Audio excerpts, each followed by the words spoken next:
Hi అండి. ఒక్కొక్కసారి మనం తినే బియ్యంలో కానీ, రేషన్ బియ్యంలో కానీ పురుగులైతే పడిపోతుంది. ఇదైతే బియ్యం అయితే ఎక్కువ రోజులు నిల్వ ఉండాలైతే ఇలా చేయండి. ఇప్పుడు బియ్యం తీసుకున్న తర్వాత ఇలా అయితే క్లీన్ చేసుకోండి. దీంట్లో అయితే పురుగులు పడిపోయింది.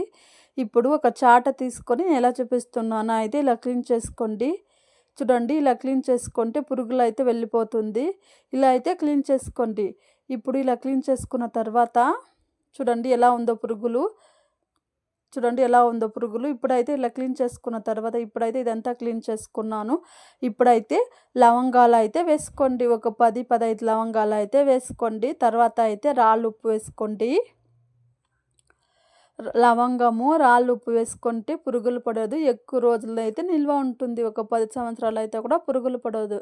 తర్వాత ఇప్పుడు బియ్యం వేసుకొని పైన కొంచెం లవంగం, రాళ్ళు ఉప్పు వేసుకొని బాక్స్ అయితే క్లోజ్ చేసి పెట్టుకోండి. ఒక 10 సంవత్సరాలు అయితే పురుగులు పడదు. మీరు ఒకసారి ట్రై చేసి చూడండి. మీకైతే టిప్స్ అయితే నచ్చితే లైక్ చేసుకోండి, సబ్స్క్రైబ్ చేసుకోండి. బాయ్ ఫ్రెండ్స్, మరో వీడియోలో కలుస్తాం. Thank you for watching.